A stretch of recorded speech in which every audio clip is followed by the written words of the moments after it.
Hey guys, Kat Kom here with Studio Sweat On Demand with the lovely Bethany. Hello. We're here to talk about an exercise that people have been telling us they struggle a lot with, and that is the back fly. Oh. Yeah, it can be done. It can be done wrong. It is probably and the row. So I'm going to talk about variations. So let's just think about working our upper back. So I see really bad form with this exercise a lot, so I get it. And I also see people tweak their back. So let's talk about, first of all, variations for the back row or fly. Okay. And the weight matters a lot, okay? And I think that the weights that you have kind of should dictate the move that you do when it comes to a back fly. So in general, I am going to just remind you guys of this. The further away from my body the weight is, the heavier it's going to be. That is super heavy. It's super heavy, yes, as compared to this. Same type of movement, basically, but the weights are a lot closer here than they are here. It's a lever system. The further away, this is a long lever. It is a long ways away, right? So that's why I say let the weights kind of dictate the move that you do, because sometimes weights are limiting. Yes. Or your weights are limited, I should say. So the most common mistake that I see when people are doing a back fly is their upper back rounds like this. I call that. I see a head drop too. Yeah, and heads drop. I call that turtle backing. So you want to kind of, I'm not saying you have to exaggerate it and be all sexy or anything like that, but you do need to try and keep a flatter back, okay?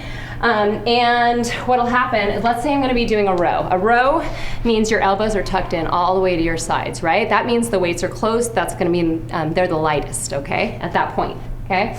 So common mistake is here, right? And head drops. Big time. You got to lift that chest up. That chest has to be pointing forward as you drive in and up and back. The other mistake. Hinge at your hips, not your back. So hinge here and fold. Not at the rib back cage. Flat. Yeah. Exactly. My back, good one. All right, so the other thing that I see, and I'll just show you actually with a single arm.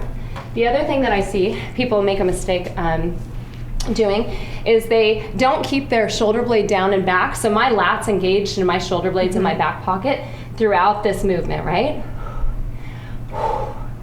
Here's what I see happen a lot. I fall out, right? Now my shoulder blade's not in my back pocket, my lat's not engaged, and this is really bad for my back. Turn and do that so they can see how your shoulders are at like a diagonal. Right. See that? You want to keep them level. So I need to keep that shoulder blade down and back throughout that movement. Okay, so I'm keeping it tucked in my back pocket. Look, if I can't do that with this size weight, I need to drop weight, okay? It's always form over the size weights that you got, okay? All right, so now let's talk about a couple of options for your row into the fly. So I'll generally do something like this and tell people option 1, okay? Row. That's gonna be the easiest of the 3. Option 2, taking the weights a little further to the body, I'm gonna flare my elbows.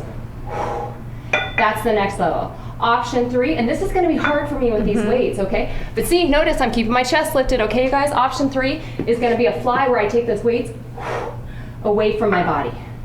I can tell you, I would only, see I'm winded. You could know how many reverse flies could you get in with those weights before your form went south?